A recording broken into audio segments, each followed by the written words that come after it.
ખાલી ward number 7 ની અંદર એક જ જગ્યાએ ફટાકડા ફૂટ્યા ભાજપની અંદર, બાકી કોઈ ફૂટ્યા? શું કામ? એ બધાના જીવ અચક છે. મતદારોની હવા ક્યારે પલટાય ને એ કેવું બહુ અઘરું છે. આ વખતે રાજકોટ મહાનગરપાલિકાની ચૂંટણીમાં જ્ઞાતિ સમીકરણો બહુ મોટા કામ કરવાના. આ લોકો 5 વર્ષ રાજકોટ એને પસ્તાવાનું, આ શબ્દ યાદ રાખજો. તમે લોકો જો મતદાન કરવા ન જાઓ પછી તમને કોઈ હક જ નથી બનતો કે તમે એને કહી શકો. 15 લોકો હોય ને એટલે આ લોકોને હે ને હલ બલાવી નાખશે. આ કન્ફર્મ. પહેલા જે ભાજપ હતી ને, જૂની ભાજપ, હવે એ ભાજપ નથી. એ ભાજપ અંદરથી મરી ગઈ. આ નવી ભાજપને પ્રજાના પ્રશ્નો કેમ લેવા, પ્રજાની સુખાકારી કેમ કરવી એ નથી વિચારતા. આપણે કેમ સુખી થવું ને એ જ વિચારે. આ જ તકલીફ છે. જામ્યો હતો ચૂંટણીનો જંગ અને હવે લાગે છે કોને સત્તાનો રંગ. આવતીકાલે છે મતગણતરી, ત્યારે પ્રજાએ કોની કરી છે ગણતરી, આવી તમામ બાબતો માટે વાત કરવા આપણી સાથે જોડાયા છે સિનિયર રિપોર્ટર પત્રકાર અનિરુદ્ધસિંહ નકુમ. તેમની સાથે જ આજે ચર્ચા કરીશું રાજકોટ શહેરમાં યોજાયેલી કોર્પોરેશનની ચૂંટણી અને આવતીકાલે જ્યારે મતગણતરી છે ત્યારે તેમની પાસેથી જ જાણીશું કે કયો પક્ષ બાજી મારવા જઈ રહ્યો છે. સૌપ્રથમ આપનું હાર્દિક સ્વાગત છે અવર રાજકોટ સાથેની આ ટોકમાં. વાત કરીએ કે તમે ઘણા વર્ષોથી પત્રકારત્વ કરો છો ને તમે જે આપેલી માહિતી હોય છે એ માહિતી ક્યાંક આગળ જતાં સાચી જ પડતી હોય છે. આ એવી એક ઓળખ તમારી છે સમગ્ર ગુજરાતભરમાં. સાચું પ્રિડિક્શન એટલો બધો અભ્યાસ છે મારો કે ગ્રાઉન્ડ રિપોર્ટિંગ કરું છું. દરેક આ મહાનગરપાલિકાની ચૂંટણી હતી તો દરેક વોર્ડમાં હું ગયો હતો.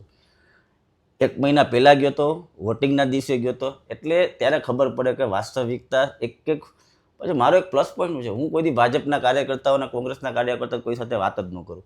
હું હંમેશા સામાન્ય માણસ છે ને એની સાથે વાત કરું.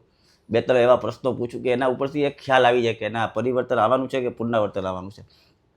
એ ગ્રાઉન્ડ લેવલે હું જે કામ કરું છું ને એના કારણે હું દરેક વસ્તુ સાચો પડું છું કે મારું કામ હવામાં ગોળીબાર નથી કે કોકે કીધું ને મેં લખી નાખ્યું કે આ આઈબીનો રિપોર્ટ આવ્યો, આ ભલાણાભાઈનો રિપોર્ટ, એમ નહીં. મારો ખુદનો રિપોર્ટ હું બનાવું છું ને એ રિપોર્ટ ઉપર હું કામ કરું છું ને એટલે હું આજે સફળ છું.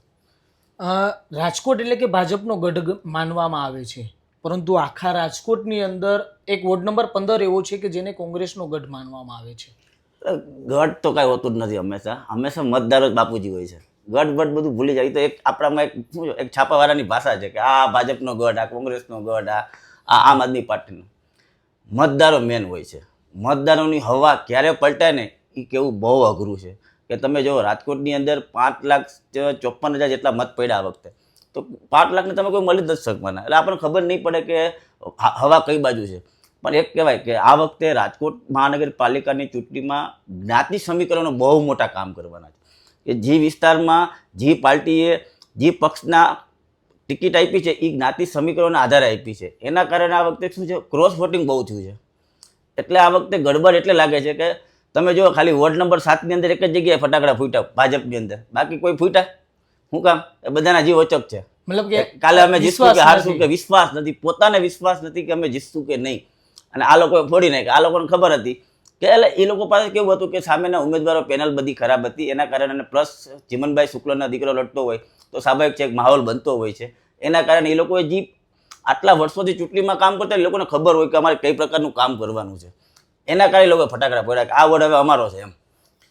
બીજા નંબરમાં વાત કરીએ રાજકોટ શહેરના જે રીતના 72 બેઠકો આવેલી હતી, આ 72 બેઠકોમાંથી તમને શું લાગે છે કેટલી બેઠકો વિપક્ષ પાસે જઈ રહી છે? એક પ્રિડિક્શન ઉપર હું કહી શકું કે તમે માનશો ને તો 50-55 બેઠક ભાજપને મળે છે. એટલે કે ભાજપની સત્તા આવે છે. 8 થી 10 સીટ કોંગ્રેસને મળે છે, 6 થી 8 સીટ આપને મળે છે. એટલે આ પ્રિડિક્શન એટલા માટે 4 નંબરનો હું તમને એટલા માટે વોટ વાઇઝ કહું કે આવું કેમ થઈ શકે. કે પહેલાં હું ભાજપની વાત કરું તો 1 નંબર ભાજપ માટે શ્યોર ગણાય છે. પણ આ વખતે કેવું છે, મતદાન બહુ ઓછું થયું છે. એટલે અત્યારથી કેવું અઘરું છે, પણ આપણે એને શ્યોર આપી દે કે આ 1 નંબર વોટ ભાજપનો, 2 નંબર વોટ તો કે એ પણ ભાજપનો. પણ ત્યાં પણ ખાલી 20,000નું મતદાન થયું છે. એટલે ત્યાં પણ ભરેલું નારિયેળ છે. વોર્ડ નંબર 3 આ બાજુ અતુલ રાજાણી, આ બાજુ ટીકુભાઈ, 50-50%. ત્યાં પણ કાટેકી ટક્કર દેખાશે. વોર્ડ નંબર 4 રાહુલ ભુવા, બહુ મોટું ઇફેક્ટ. અને સૌથી વધારે મતદાન તમે જો પાટીદાર પટ્ટી ઉપર સારામાં સારું મતદાન થયું, 64% મતદાન થયું છે. એટલે એનો મતલબ કે કોઈ એક પેનલ નહીં આવશે, ત્યાં પેનલ નહીં તૂટે. અહીંયા પેનલ તૂટશે જ નહીં. મતદાન જેટલું થયું અહીંયા પેનલ નહીં તૂટે. એટલે કદાચ એવું બને કે આ ભાજપની પેનલ આવે કે આપની પેનલ આવે, કે જે પ્રમાણે મતદાન થયું છે એ પ્રમાણે હું તમને કહું છું, ને પેનલ નહીં તૂટે. 5 નંબર ભાજપનો ગઢ, જ્યાં પેનલ ભાજપની જ આવશે. 6 નંબરમાં દેવુબેન જાદવને કારણે થોડુંક આમથી આમ એટલા માટે છે એને કોળી સમાજ છે ને જો કોંગ્રેસ તરફ રહ્યો છે ને તો ત્યાં પેનલ તૂટશે, એ મહિલા પેનલ તૂટશે, ભાજપની મહિલા પેનલ તૂટશે ત્યાં. 7 નંબર તો એ લોકો ફટાકડા ફોડ નાખ્યા છે. 8 નંબરમાં કડવા પાટીદારોએ કેવું ક્રોસ વોટિંગ કર્યું છે ને, કારણ કે એમાં એવું હતું કે કડવા પાટીદાર અને લેવા પટેલની બેયની મહિલા ઉમેદવાર હતી ત્યાં, અને જેન્ટ્સમાં ભૂદેવ અને ઓબીસી, એના કારણે ત્યાં ક્રોસ વોટિંગ બહુ છે. કે આમ આદમી પાર્ટીમાંથી શિવલાલ બારસિયા છે, એટલે ત્યાં ક્રોસ વોટિંગનો ભય પટેલ સમાજે કદાચ જો પાટીદાર સમાજે કર્યું હોય તો ત્યાં પિક્ચર આમથી આમ એક બેઠકનું કદાચ પેનલ તૂટી શકે એવી શક્યતા અત્યારે આપણે કહી શકીએ. વોર્ડ નંબર 9 ભાજપનો ગઢ, બધી પેનલ ભાજપની. વોર્ડ નંબર 10 આભા અને ને કારણે જરાક 2-5% જો મત આમથી આમ થયા છે ને, પણ હું નથી માનતો એવું બધું થઈ શકે. એટલે 10 નંબરે પણ 11 નંબરમાં પાટીદાર ફેક્ટર બહુ મોટું કામ કરવાનું છે. એટલે 11 નંબરની અંદર આપ મજબૂત ગણાય છે અત્યારે, પણ ત્યાં પેનલ તૂટે કદાચ. એટલા માટે કે રાજકોટના 18 વોર્ડની અંદર 11 નંબરનો વોર્ડ એવો છે ને કે ત્યાં સૌથી વધારે 90,000ની વસ્તી છે, બહુ મોટી સંખ્યા છે, અને સારામાં સારું મતદાન એટલે કે 49,000 મતદાન થયું છે. એટલે ત્યાં કદાચ પાટીદારોનો આખો વિસ્તાર કહેવામાં આવે, પ્લસ પ્રજાપતિ ત્યાં વધારે, એટલે એના કારણે કદાચ એ વિસ્તારની અંદર કદાચ પેનલ તૂટે તો તૂટે. 12માં હું નથી માનતો પેનલ તૂટે. 13માં 100% આમ આદમી પાર્ટી પેનલ તોડશે. સંજયસિંહ છે કરી વાઘેલા કરીને, એ મજબૂત ઉમેદવાર છે. 14માં પણ બહુ વાંધો નહીં આવે. 15 નંબર સારામાં સારું મતદાન થયું, ઊંચામાં ઊંચું રાજકોટમાં ત્યાં, અને રાજકોટનો નાનામાં નાનો વોર્ડ એ કહેવાય, ખાલી 40,000.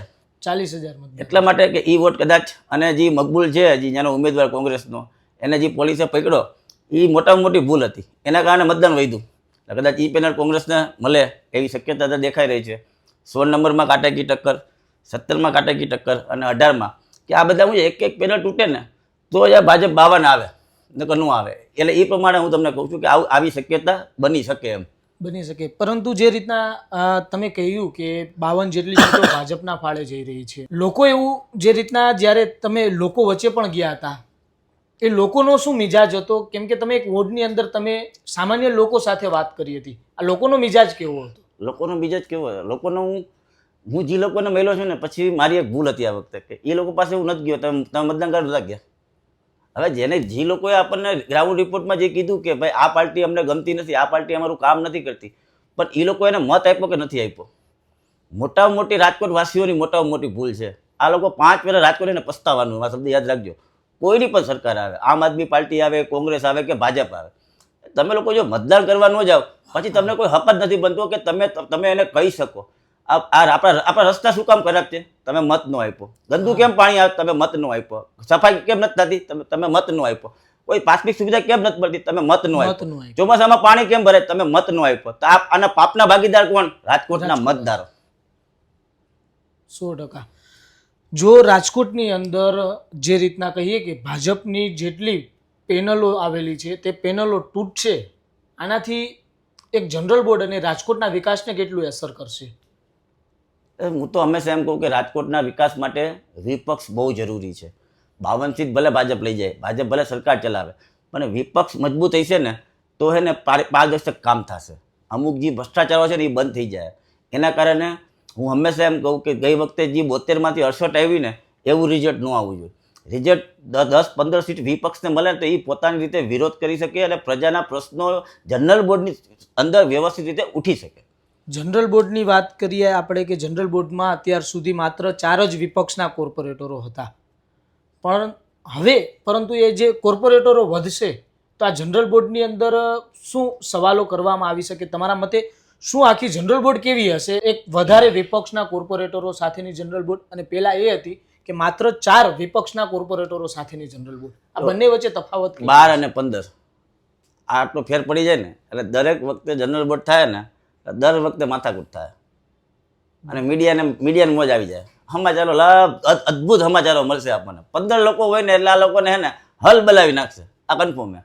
એટલે આ સારા ઉમેદવારો, વિપક્ષમાં સારા ઉમેદવારો આવે, આપના સારા નેતાઓ આવશે તો આ વખતની જનરલ બોર્ડની અંદર લોકોના પ્રશ્નો પૂછવામાં આવશે, લોકોને પડતી મુશ્કેલીઓનો હલ કરવામાં આવશે અને શાસકોને એનું કામ પણ કરવું પડશે, કારણ કે હલ્લાબોલ કરશે આ લોકો. કારણ કે એટલું 4 જણા હલ્લાબોલ ન કરી શકે 68ની સામે, પણ 52ની સામે 15 જણા 100% હલ્લાબોલ કરી શકે. એટલા માટે કે હવે જો એટલું આવશે ને તો રાજકોટના વિકાસ માટે સારું છે. જ્ઞાતિ સમીકરણો સ્થાનિક સ્વરાજની ચૂંટણીની અંદર ખૂબ જ અસર કરતા હોય છે. તમારા મતે ક્યાં ક્યાં એવા વોર્ડો છે કે જ્યાં જ્ઞાતિ સમીકરણોએ અસર કરી છે, જેના કારણે ક્યાંક ભાજપને પણ એક ખોટ આવતીકાલે દર્શાવવાની છે?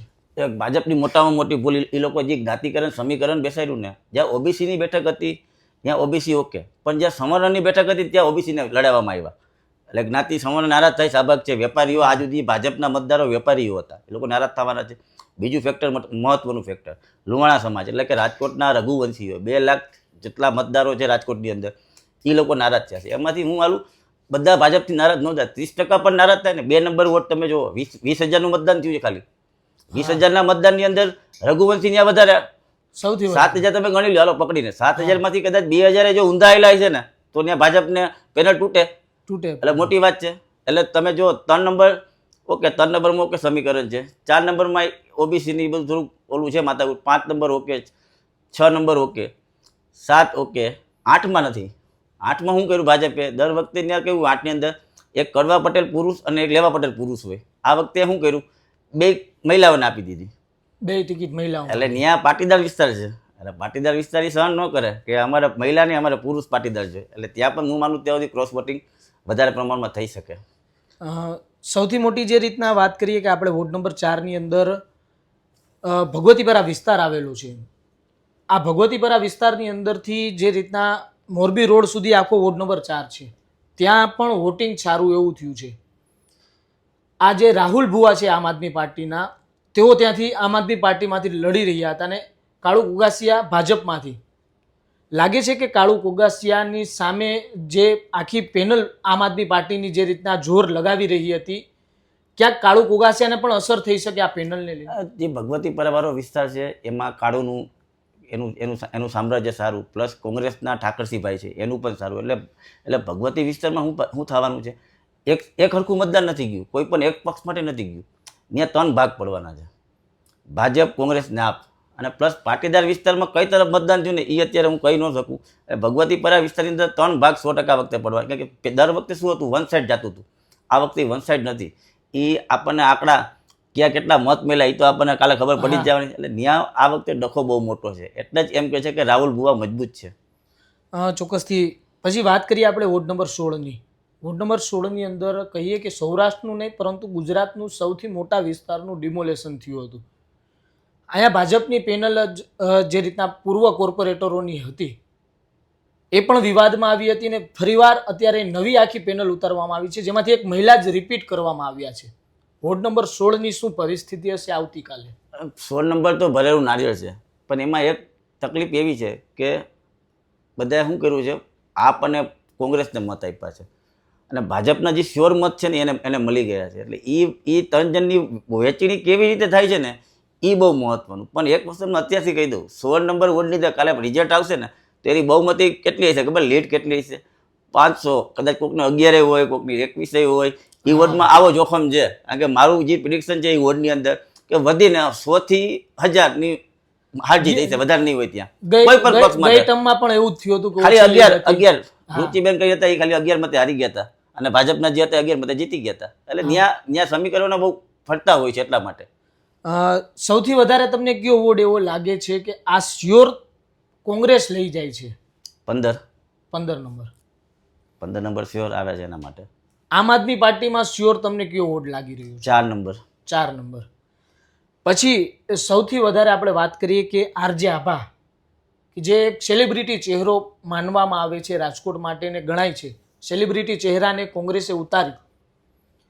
હવે એ વોર્ડ નંબર એમનો જે 10 નંબર છે તેમાં સામેની બાજુ ઘનશ્યામ હેરભા, તેઓ પણ મજબૂત નેતા છે ભાજપના. એમાં લાગે છે કે તમને પેનલ તૂટશે ભાજપની? 10 નંબરમાં કેવું છે? જ્ઞાતિવાદ હાવી છે. અત્યાર સુધી તમે જોતા હો જ્ઞાતિવાદ છે. તમને ખબર હોય તો 15ની અંદર પણ સૌથી ભાજપનો ગઢ ગણાય છે. ત્યાં જ પેનલ તૂટી હતી. જ્યાં લુહાણા સમાજના ભાજપના ઊભા રાખ્યા હતા હસુ ભગદેવભાઈ, એ હારી ગયા હતા અને આ કોંગ્રેસમાંથી કાલરિયા કડવા પટેલ જીતી ગયા હતા. એટલે આ વખતે પેનલ કેવી છે કે જ્યોતિબેન ટીલારા, એ લેવા પટેલ, પછી અશ્વિન ભોરણિયા, એ કડવા પટેલ. એટલે એ લોકોને અશ્વિન ભોરણિયાનું એક નામ સારું, એની પહેલે એકવાર અગાઉ ચૂંટણી લડી ચૂક્યા છે, 5 વર્ષ એને જોયું છે અને એક સારા માણસ તરીકેની એની છબી છે એ વોર્ડની અંદર. એટલે હું માનું કે એ બેનિફિટ ભાજપને 100% મળશે. આબાના કારણે મેં તમને પહેલાં કીધું ને કે આબા 2 થી 5% મત લઈ જાય ને, પણ કેવું છે સામે લેવા પટેલ છે, એટલે એ મત થોડો બહુ અઘરા એના માટે, એટલે અહીંયા થોડુંક શક્યતા ઓછી છે. આપણે પેનલ તૂટે, પણ એક પેનલ ક્યાં તૂટે, ઓબીસી ઉમેદવાર છે જેન્ટ્સની અંદર, ત્યાં કદાચ કડવા પટેલ કે લેવા પટેલે મત ન આપે ને તો તૂટે, બાકી લેડીઝમાં હું એવું શક્યતા નથી જોતો કે લેડીઝ પણ ત્યાં પેનલ તૂટે. હા, એ 100% તમારી વાત. જો રાહુલ ભુવા આવતીકાલે વિજેતા થશે તો આમ આદમી પાર્ટી 2027માં ફરીવાર વિધાનસભાનો ચહેરો રાહુલ ભુવાને બનાવી શકે? હું એમ કહું ન બનાવવા જોઈએ. રાહુલે ખરેખર એક નવો ચહેરો ઊભો કરવો જોઈએ, અને રાહુલે એને મદદ કરવી જોઈએ. એટલા માટે કે રાહુલ, તમે જુઓ કે એને ગઈ વખતે એને ચાન્સ આપવામાં આવ્યો હતો. એને તમે જુઓ ગઈ વખતે 2000 જે વિધાનસભાની ચૂંટણી હતી એને 20,000 કે 22,000 મત મળ્યા હતા, અને જો કોર્પોરેશન ચૂંટણીમાં એ જીતી જાય તો લોકો એને કોર્પોરેટ તરીકે જોવા માગે છે. તો એને એ વિસ્તારની અંદર કોઈ સારો મજબૂત ઉમેદવાર ગોતે ને તો 100% એને બહુ મોટો બેનિફિટ થશે. આવતીકાલના રિઝલ્ટને લઈને, જો આવતીકાલના રિઝલ્ટ ચોંકાવનારા ભાજપ માટે આવ્યા, લાગે છે કે ભાજપ એક સાથે વિજય રેલી કાઢશે? ચોંકાવનારા તમે 52 સીટ સત્તા આવે, બીજું જોઈશું મને કહો. વિરોધ પક્ષ તો હોવો જોઈએ ને.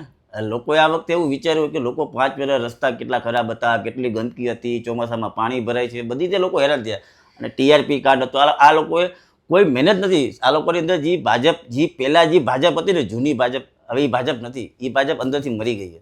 આ નવી ભાજપ છે. નવી ભાજપને પ્રજાના પ્રશ્નો કેમ લેવા, પ્રજાની સુખાકારી કેમ કરવી એ નથી વિચારતા. આપણે કેમ સુખી થવું ને એ જ વિચારે. આ તકલીફ છે. જે જો એનો જનાધાર ઘટે ને તો મોટામાં મોટું કારણ એટલા માટે કે ધીમે ધીમે એ લોકો જનતા ઉપરથી પકડ ગુમાવશે. રાજકોટનો જે વિકાસ છે તેના ઉપર આપણે વાત કરીએ કે રાજકોટની અંદર અનેક બ્રિજનું નિર્માણ થયું, અનેક જગ્યાએ ઘણી ફરવાલાયક સ્થળો પણ બન્યા. એમાં અટલ સરોવરો હોય કે અત્યારે બની રહેલું લાયન સફારી પાર્ક, કે પછી રાજકોટનો કોઈ પણ લેવલે વિકાસ હોય, જો આ વિપક્ષની અંદર અત્યારે આપણે માની રહ્યા છીએ કે 12 થી 15 જેટલી સીટો, તમે જે રીતના આખું પ્રિડિક્શન આપ્યું, જો વિપક્ષની અંદર સારા એવા નેતાઓ મળ્યા તો રાજકોટના વિકાસને કેટલો વેગ મળી શકે તમારા મતે? હું કહું, ભણેલો ગણેલો વ્યવસ્થિત જેને બધી ખબર પડતી હોય, એ વ્યક્તિ વિપક્ષમાં આવશે ને અને જીતે ને તો રાજકોટને ઘણો બધો ફાયદો થાય. એક તો પહેલાં વેચાયેલા ન હોવા જોઈએ. તમે વિરોધ કરો તો સામેની પાર્ટીમાં બેસી નહીં જવાનું, એ ધ્યાન રાખજો. જો એ બધા વેચાઈ જાય છે ને એના કારણે આપણો વિકાસ અટકે છે. કે પછી શું કે બધા અંદર ભાગલા પાડે છે કે તમે આમ કરજો, અમે તમારો વિરોધ નહીં કરી, તમે આમ કરજો. એ બધી બહુ મોટી આ બધી અંદરની વાત છે. આ બધી વાત તો અમુક કેમેરા સામે ન થઈ શકે, પણ ભાગલા પાડો અને રાજ કરો આ બધું એવું હાલે છે. બધા છે ને આમ ભાઈબંધ જ હોય છેલ્લે તો. ખાલી આમ મીડિયા સામે આવે ને એટલે તું ના હું પાડી દેવું બધું બોલે, પછી અમને ખબર રાતે ક્યાં બેઠા હોય. એટલે હું એમ કહું છું કે એક સારા લોકો આવે, ઈમાનદાર લોકો આવે અને આવી વસ્તુ ન કરે, રાજકોટના વિકાસ ઉપર ધ્યાન આપે, એવી એક વાત કરવા માંગુ. જી, ચોક્કસથી આપણી સાથે જોડાયા હતા પત્રકાર અને પોતાની એક આગવી ઓળખ ધરાવતા, કે જ્યારે તેમના દ્વારા કોઈ શક્યતાઓ સેવવામાં આવે છે ને કોઈ સમાચારને લઈને તેમના દ્વારા જ્યારે પણ કોઈ ભવિષ્યવાણી કરવામાં આવે છે કે આગામી દિવસોમાં આ જે ઘટના છે તેમાં આ વસ્તુ બની શકે, આમાં ક્યાંક તેઓ જે રીતના કહીએ કે અત્યાર સુધીમાં શ્યોર સાબિત થયા છે ને તેમના સમાચારો હંમેશા સાચા સાબિત થયા છે.